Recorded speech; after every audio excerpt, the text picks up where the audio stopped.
You ever point a weapon at someone and realize too late you picked the wrong man?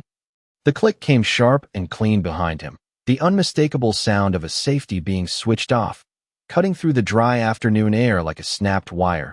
But Daniel Mercer didn't turn, didn't flinch, didn't even blink. He stood at the edge of the training range with his hands resting loosely at his sides, eyes fixed on the distant line of faded red flags whipping in the desert wind. The same kind of wind he'd watched half a century ago, the kind that told stories if you knew how to listen. And right now, it was whispering something these cadets couldn't hear, couldn't feel, couldn't even imagine. "Sir, this is a restricted zone." A voice barked behind him, young, tight, trying too hard to sound like authority. Boots crunched over gravel as 3 cadets closed in, their uniforms crisp, their movements rehearsed, every inch of them screaming discipline without understanding. The one in the center stepped forward, Cadet Ryan Cole, jaw clenched, eyes sharp with the kind of confidence that hadn't been tested yet. "I said, don't move," he added, louder this time, the barrel of his training rifle hovering inches from the back of Mercer's head. But the old man only shifted his weight slightly, just enough to settle into the ground beneath him like he belonged there more than anyone else. Like the earth itself recognized him, the wind pushed against his worn jacket, carrying the faint scent of dust and sun-baked metal. And still he didn't turn, didn't acknowledge them, and that silence, that absolute refusal to react, began to crawl under the cadet's skin. "You deaf or just stupid?" Another cadet muttered, circling to the side, trying to catch a glimpse of his face. But Mercer's gaze stayed locked on the horizon, steady, distant, as if he were measuring something far beyond their understanding. Ryan stepped closer, frustration tightening his grip. "You think this is some kind of game?" he snapped. And then, without waiting, he raised his voice to assert control. "On your knees, now." The command hung in the air, heavy and expectant, but nothing happened. No movement, no hesitation, just the steady rhythm of the wind and the quiet presence of a man who had already lived through things that made this moment feel small, insignificant. And that was the problem, because power only works when the other person believes in it. And Mercer clearly didn't. Ryan exhaled sharply, glancing at his team, irritation bleeding into uncertainty. "You see this?" he said, gesturing with the rifle. "This isn't a suggestion." He stepped closer still, close enough now that the barrel almost brushed the fabric of Mercer's jacket. And for a brief second, something shifted, not in the cadets, but in the air itself, a subtle tightening. Like the moment before a storm breaks, Mercer's fingers moved, barely noticeable, a slight adjustment at his side, as if he were counting something, feeling something invisible, the cadence of the wind, the distance between sounds, the rhythm of movement around him. And though none of the cadets understood it, something about that tiny motion made one of them hesitate, just for a fraction of a second. "Ryan," the third cadet said quietly, but Ryan ignored him, doubling down, because backing off wasn't an option anymore. Not in front of his peers, not in front of whatever this old man thought he was proving. "Last warning," Ryan said, voice low now, controlled, dangerous in the way only inexperience can be. But Mercer finally spoke, not loudly, not urgently, just a calm, gravel-edged voice that carried farther than it should have. "Your left flank is open." The words landed without explanation, without context, and for a split second, no one moved, because it didn't make sense, it didn't belong, it wasn't part of the script, and that was exactly what made it dangerous, because in that instant, something invisible shifted, something the cadets couldn't name, but could feel. A quiet realization beginning to form, slow and unsettling, that maybe, just maybe, they weren't the ones in control anymore. The footsteps did not rush, did not hesitate. They moved with a steady rhythm that carried weight, the kind that came from years of knowing exactly where to stand and when to speak. Sergeant Lisa Grant stepped into the edge of the scene, her eyes taking in everything at once, the raised rifles, the rigid posture of the cadets, the stillness of the old man, and something in her expression changed almost immediately. Not alarm, not anger, but recognition, the kind that did not come from faces but from presence, from the way someone held themselves under pressure. "What is going on here?" Her voice cut through the tension, calm but edged with authority that did not need to be raised. Ryan turned slightly, relieved for a moment, expecting reinforcement. Sergeant, this individual is trespassing on a live training range and refusing to comply, he said quickly, trying to regain ground. But Grant did not look at him right away. Her focus stayed on Mercer, on the way he stood, the way his shoulders were relaxed but not careless, the way his attention seemed to extend beyond what was visible, and more importantly, the way he had not reacted to any of it, not the commands, not the pressure, not even the sudden noise from downrange. She had seen that before, not in training, not in simulations, but in after-action reports, in quiet conversations with men who had been there. "Lower your weapons," she said finally, her tone even, but firm enough that it did not invite debate. Ryan hesitated, just for a fraction of a second, long enough for Grant to notice. "That is not a suggestion, Cadet," she added. And this time the edge was unmistakable, one by one.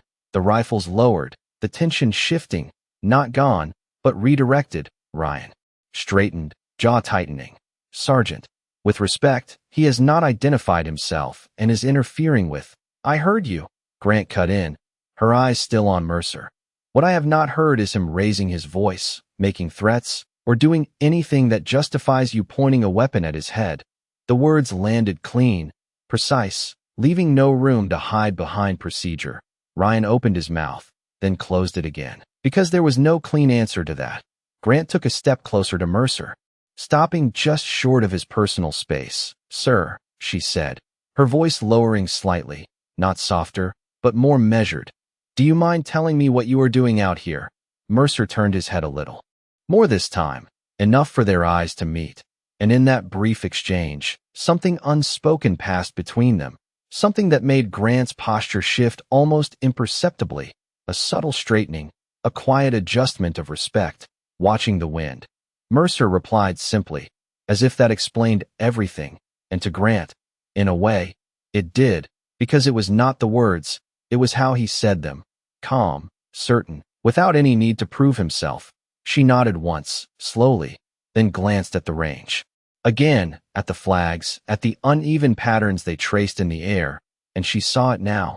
The inconsistency, the layered movement that did not align with the standard readouts. "You were right," she said quietly, more to herself than to anyone else. Ryan shifted again, discomfort growing. "Sergeant, we cannot just stand down," Grant said, sharper now, cutting him off before he could finish. "And give me a moment." There was something in her tone that made the cadets step back without further protest, not because they fully understood, but because they sensed they were already behind. Grant reached to her side, pulling out her phone, her thumb moving quickly across the screen. She turned slightly away, lowering her voice as she spoke into it. "This is Sergeant Grant at Range 3. I need a verification on a possible civilian on site." She paused, listening, her eyes drifting back to Mercer, studying him. Name unknown, approximately early 80s, no visible credentials, but she hesitated, searching for the right words. "But his behavior is consistent with advanced field experience." There was a pause on the other end, longer this time. Then a question she could not hear. Grant glanced again at Mercer, then answered quietly, "Yes, sir, I am aware of what I am saying." Another pause, and then something changed, not on the range, but in her expression, a subtle tightening. A flicker of surprise quickly controlled. "Understood," she said, straightening slightly. "I will. Hold position." She ended the call slowly, her gaze returning to Mercer with a new level of focus, something deeper now, more certain. Behind her, Ryan and the other cadets watched in silence, the shift in the air impossible to ignore, and though no one had explained it yet, the feeling was unmistakable. They were no longer dealing with a trespasser, and whatever was coming next was not going to go the way they had expected. The wind shifted again, softer this time, carrying a low hum from somewhere beyond the ridge, a sound that did not belong to the range, not to the cadets, not to the routine of drills and commands. Sergeant Grant heard it first, her head tilting slightly as her eyes moved toward the distant access road, a thin line of dust beginning to rise against the horizon. Slow at first, then growing, deliberate, controlled. Not the chaotic movement of a passing vehicle, but something more precise. Something expected. Behind her, the cadets followed her gaze, confusion replacing the last remnants of their confidence. Ryan narrowed his eyes, trying to make sense of it. "What is that?" one of them muttered, but no one answered, because the answer was already forming in the silence. Mercer did not turn, did not look, but there was the faintest change in his posture. Not tension, not anticipation, just a quiet acknowledgement, like a man recognizing a familiar sound after a long time. The dust cloud grew closer, resolving into the shape of a black government SUV, its movement steady, unhurried, yet carrying an undeniable presence that seemed to press against the air itself, the kind of presence that did not need sirens or lights to command attention. It simply arrived, and everything adjusted around it. Grant exhaled slowly, almost imperceptibly, her earlier conversation replaying in her mind. The tone on the other end of the line, the pause, the shift, and now this. She straightened fully, her stance sharpening, her attention no longer divided. The cadets felt it immediately, that subtle but absolute change in her bearing. "Stand at ease," she said quietly. But the instruction carried more weight than any order Ryan had given, and they obeyed without hesitation, lowering their posture, their earlier aggression dissolving into uncertainty. The SUV rolled to a stop about 30 yards away, the engine idling low. A door opened with a muted thud, and for a moment, no one stepped out, the pause stretching just long enough to heighten the tension. Then a figure emerged, tall, composed, dressed in a uniform that did not need to be inspected to be understood. The insignia caught the sunlight briefly, but it was not the rank alone that commanded attention. It was the way he moved, measured, deliberate, every step grounded in authority that had been earned over decades. General Robert Hale did not rush, did not scan the area like a man searching for answers. He already knew where to look. His gaze locked onto Mercer almost immediately, and something in his expression shifted, not surprise, not confusion, but recognition, deep and immediate, as if he had been expecting this exact moment. Behind him, a second officer stepped out, remaining near the vehicle, silent, observant. The air seemed to compress as Hale approached, each step closing the distance with quiet inevitability. The cadets stood frozen, their earlier assumptions unraveling piece by piece. Ryan felt it most sharply, the realization settling in his chest like weight, heavy and undeniable, that whatever this situation was, it had moved far beyond his control, far beyond his understanding. Grant took a step back, giving space without being told, her posture now aligned with something larger than the immediate scene. Hale stopped a few feet behind Mercer, close enough to speak, but he did not yet. He studied him for a brief moment, taking in the worn jacket, the stillness, the way he faced the wind instead of the people around him. And then, slowly, deliberately, Hale came to attention, the movement precise, unmistakable, a gesture that carried meaning far beyond protocol. The sound of boots shifting behind him echoed faintly as the second officer followed suit. The cadets did not move, could not move, because what they were seeing did not fit anything they had been taught. A general did not stand at attention for a trespasser, not for an unidentified old man on a training range. And yet that was exactly what was happening. Mercer finally turned fully, his eyes meeting Hale's, and in that moment, the distance between past and present seemed to collapse into something singular, something understood without words. Hale's voice, when it came, was low, steady, and carried a weight that silenced the entire range. "Sir," he said, not as a formality, not as a courtesy, but as recognition, absolute and unquestioned. And the world, for a brief, suspended second, seemed to hold its breath. The word hung in the air with a gravity that no one could ignore, not because it was loud, but because of who said it and how it was said. General Hale remained at attention, his eyes steady on Daniel Mercer, and for a moment there was no rank, no hierarchy, only recognition, the kind that stripped everything else away.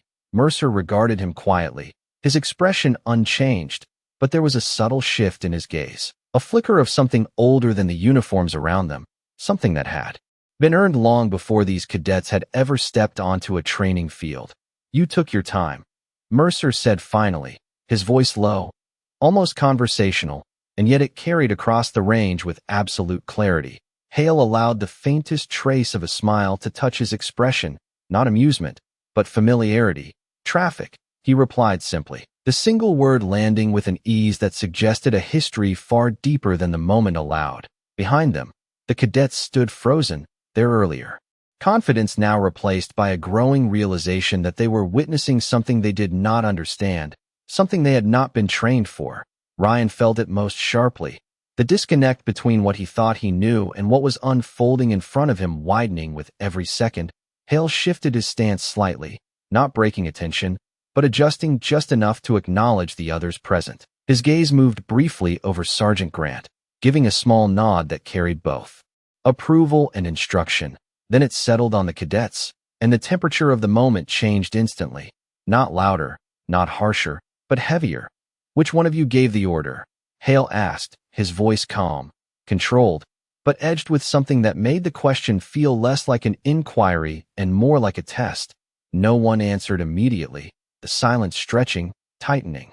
Ryan felt every pair of eyes on him, the weight of the moment pressing down, and for the first time since he had stepped onto the range that day, he hesitated, not because he did not know the answer, but because he was beginning to understand the cost of it.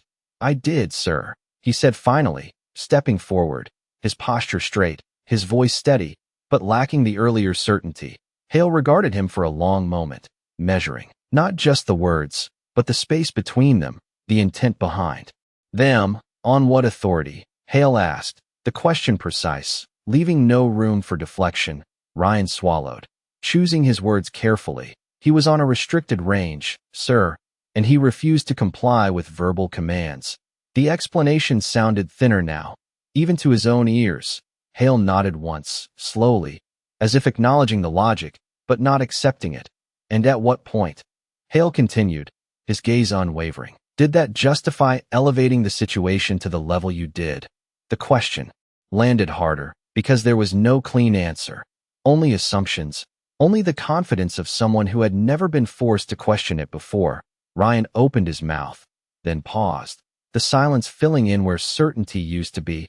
Mercer watched the exchange without interruption, his presence steady, unshaken, as if this entire sequence was unfolding exactly as it should. Sergeant Grant stood slightly off to the side, her posture firm, her attention sharp.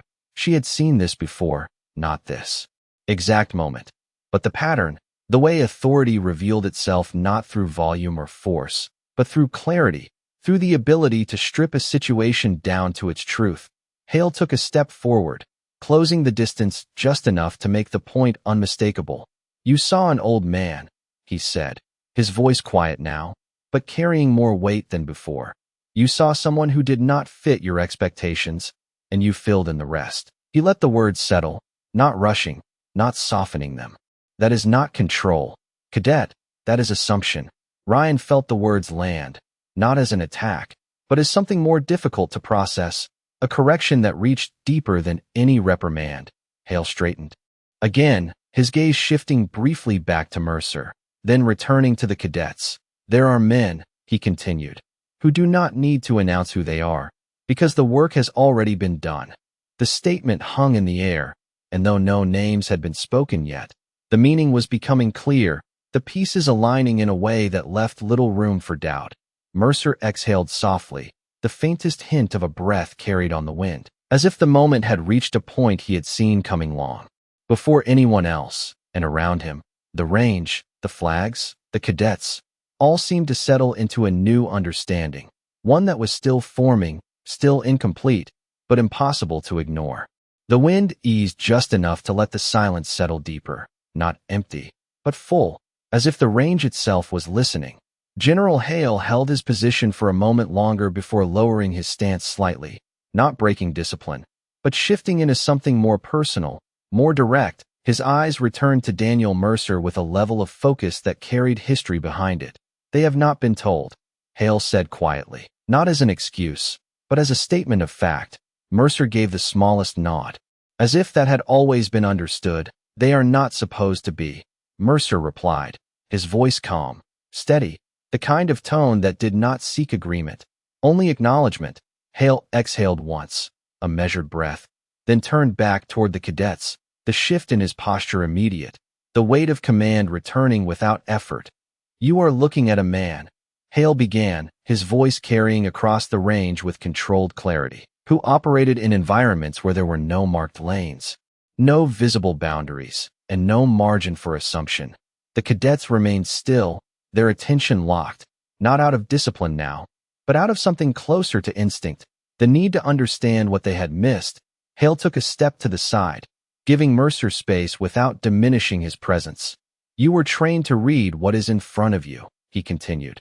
But not everything that matters is visible. His gaze moved briefly toward the flags in the distance, then back to Ryan. He read, "The wind before. You even noticed it had changed." The words landed differently now, no longer abstract, but grounded in what they had just witnessed. Ryan felt the weight of it settle, the earlier moment replaying in his mind, the way Mercer had spoken, the way the flags had moved, the way everything had aligned too precisely to dismiss. Hale's voice lowered slightly, not losing authority, but gaining depth. There was a time when men like him were the difference between a unit returning home or not returning at all. The statement was delivered without dramatics, without detail, and that restraint made it heavier, more real. Mercer remained silent, his gaze drifting briefly back toward the horizon, as if the words did not belong to him, as if they were simply part of a larger truth that did not need to be claimed. Sergeant Grant watched closely, her earlier instinct now fully confirmed, the pieces fitting together with a clarity that left no room for doubt. Hale turned fully toward Ryan now, closing the distance by a single step, enough to make the exchange personal, unavoidable. "You followed procedure," Hale said, his tone even. "But you stopped there." Ryan met his gaze, the earlier certainty gone, replaced by something quieter, more grounded. "Procedure is a foundation," Hale continued, "not a substitute for judgment." The distinction settled in slowly, but firmly. The kind of lesson that did not fade once understood. Mercer shifted slightly, the movement subtle, but enough to draw attention again. He reached into the inside of his worn jacket. Not hurried, not deliberate in a way that suggested performance, just a natural motion. And for a brief second, the cadets felt that old instinct rise again, the reflex to react. But this time they held, watching instead. Mercer withdrew a small object, worn, unpolished, something that did not catch the light the way metals were supposed to. He turned it in his fingers once, as if confirming its presence, then held it loosely at his side, not presenting it, not offering it, just letting it exist. Hale's eyes moved to it immediately, recognition flickering across his face. Not surprise, but confirmation. "You still carry it," Hale said quietly. Mercer's response was a faint shift of his shoulders, almost a shrug. "Some things do not belong in a box," he replied. The words simple, but carrying a weight that extended far beyond the object itself. The cadets could not see it clearly from where they stood, but they could feel the shift it caused, the way the air seemed to tighten again, not with tension, but with significance. Something important was about to be understood, something that would change the way they saw not just this moment, but everything that led to it. And for the first time since the encounter began, no one spoke, no one moved, because whatever came next did not need to be forced. It was already unfolding. The small piece of metal did not look like anything that should matter. It was dull, uneven, shaped by hands that had not cared about appearance, only purpose. And yet the moment it caught the light, something shifted in the air, not visibly, not dramatically, but in the way silence deepened, in the way every eye on that range fixed on it without being told to. Daniel Mercer did not raise it higher, did not present it like proof. He simply held it, the way a man holds something that does not need explanation. General Hale took a slow step closer, his gaze locked onto the object with a focus that left no doubt. "I remember that," he said quietly, the words carrying more weight than anything he had said before. And for the first time, the cadets saw something change in him, not authority, not control, but something older, something personal. Mercer turned the piece slightly between his fingers, as if confirming its presence again. "It was never meant to be official," he said, his voice steady. "Just something to remind us we were still there." Hale nodded once, a small motion, but deliberate. "It reminded more than that," he replied, and the pause that followed was not empty. It was filled with something the cadets could not yet see, but could feel pressing in around them. Sergeant Grant shifted her stance slightly, her attention narrowing. She had heard stories, fragments, references in passing, things that were never written down, never fully explained, and now those fragments were beginning to connect. Hale's voice lowered further, not for secrecy, but because the weight of what he was about to say did not need volume. There was a unit, he said, his eyes never leaving the metal in Mercer's hand. One that did not officially exist, no records, no insignia, no recognition. The cadets listened without moving, the words settling slowly, building something they could not interrupt. They were sent where there were no clear lines. Hale continued. No guarantees, no support beyond what they could carry. Mercer remained still, his expression unchanged, as if the description belonged to someone else, as if it were simply part of the past that had already been accepted. 5 men, Hale said, the number landing with quiet precision. That was all there ever was at one time. Ryan felt something tighten in his chest, the scale of it, the simplicity of the number, and the weight it carried. They did not have ranks the way you understand them. Hale added. They had roles, responsibilities, and trust. The word trust lingered, heavier than any rank could have been. Mercer's fingers closed slightly around the metal, not hiding it, just grounding it. Hale's gaze lifted briefly to meet Mercer's, and in that moment, the unspoken became clearer than anything said aloud. You were one of them, Hale stated, not a question, not a guess, but a recognition that had already been confirmed. Mercer gave the smallest nod, almost imperceptible, but enough, more than enough. The range seemed to hold its breath again, the cadets absorbing the shift, the realization that the man they had confronted was not just experienced, not just skilled, but part of something they had never even been told existed. Sergeant Grant exhaled slowly, the final pieces falling into place. Hale straightened slightly, the weight of command returning, but now layered over something deeper, something that changed the tone of everything that followed. You were taught to identify threats, he said, his voice steady as it turned back to the cadets, but you were not taught how to recognize the people who prevented those threats from ever reaching you. The distinction settled heavily, reshaping the moment in a way that could not be undone. Ryan stood motionless, his earlier actions replaying in his mind with a clarity that was difficult to ignore. The assumptions, the certainty, the complete lack of understanding of who he was facing. Mercer lowered his hand slightly, the metal still visible, still present, but no longer the center of attention, because now the understanding had shifted beyond it. Now it was about what it represented and what it revealed. And for the first time since the encounter began, the cadets were no longer trying to assert control. They were trying to comprehend it, to reconcile the man in front of them with the reality that was now impossible to deny. The silence did not break. It deepened, settling over the range like a weight that no one dared disturb. The wind still moved. The flag still shifted in uneven rhythms. But now every motion seemed sharper, clearer, as if the world itself had come into focus. Daniel Mercer lowered the small piece of metal back toward his side, not hiding it, not displaying it, simply returning it to where it belonged. A quiet constant rather than a statement. General Hale remained where he stood, his presence steady, but no longer the center of the moment, because the truth had already taken hold, and it did not need to be repeated. Cadet Ryan Cole felt it in the way his own breathing had changed, slower now, heavier, each inhale carrying the realization that everything he thought he understood about control, about authority, had just been rewritten in front of him. He took a step forward, not commanded, not instructed, just moved by something internal that he could not ignore. His posture straightened, but not in the rigid way it had been before. This was different, less about appearance, more about intention. Sir, he said, his voice steady, but quieter than before, and for the first time, the word carried meaning, not habit. Mercer turned his head slightly, his eyes settling on Ryan with the same calm presence that had never left. I misjudged the situation, Ryan continued, choosing each word carefully. Not because he was searching for approval, but because he understood now that words mattered differently here.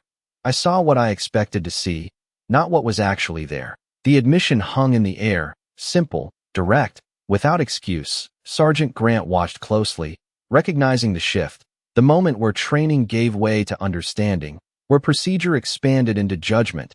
General Hale said nothing, allowing the moment to stand on its own. Mercer studied Ryan for a brief second, not evaluating, not measuring, just acknowledging. "It happens," he said finally, his voice low, even. "The difference is whether you learn from it." The words landed without pressure, without demand, but they carried a clarity that made them impossible to dismiss. Ryan nodded once, a small motion, but genuine.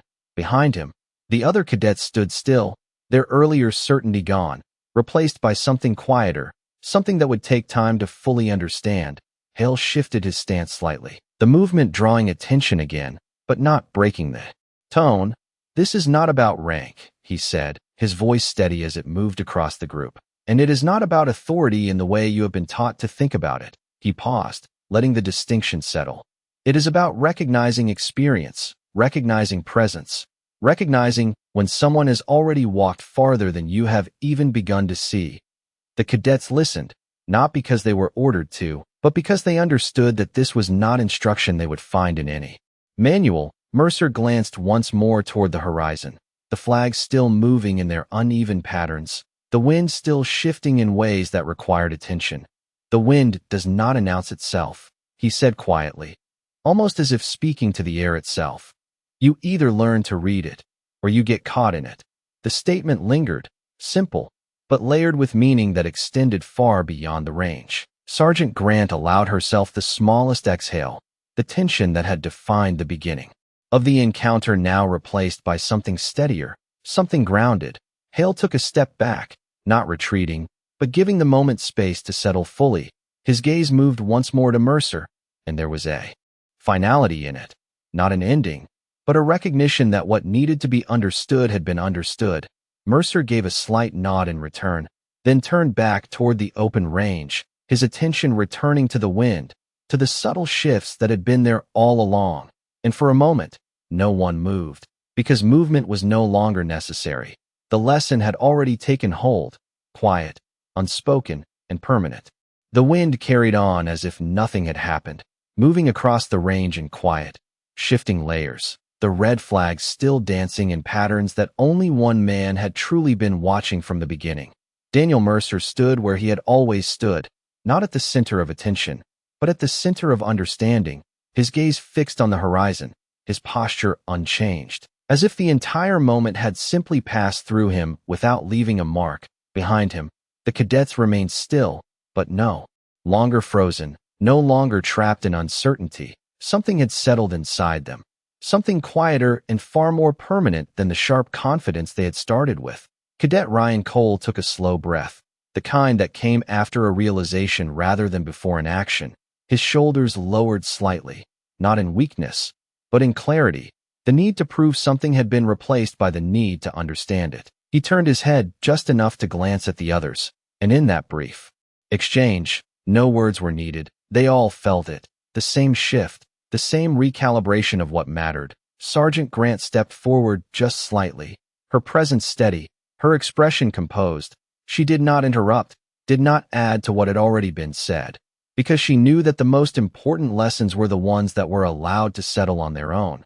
General Hale stood a few steps behind Mercer now, his posture relaxed but still precise, his gaze moving once more across the range, not inspecting, not commanding, simply observing. And there was a quiet satisfaction in that observation, not pride, not victory, but the recognition that something had been corrected before it could become something worse. Mercer shifted his weight slightly, the movement subtle, almost unnoticeable. Then he reached into his jacket once more, not for the medal this time, but for something else, a pair of old, worn gloves. He pulled them on slowly, methodically, as if preparing for something that had nothing to do with the people behind him and everything to do with the world in front of him. The gesture was simple, but it carried a finality, a quiet signal that his part in this moment was done. Ryan watched him, not with confusion anymore, but with attention, with respect that did not need to be announced. "Sir," he said again. But this time there was no follow-up, no explanation, just the word itself, offered without expectation. Mercer did not turn, but he gave the slightest nod, a small acknowledgement that was easy to miss if you were not looking for it, but impossible to ignore if you understood what it meant. Hale stepped forward once more, just enough to align himself with Mercer's position, his voice low when he spoke, meant for those close enough to hear, but carrying nonetheless. "You will remember this," he said, not as a command, but as a certainty.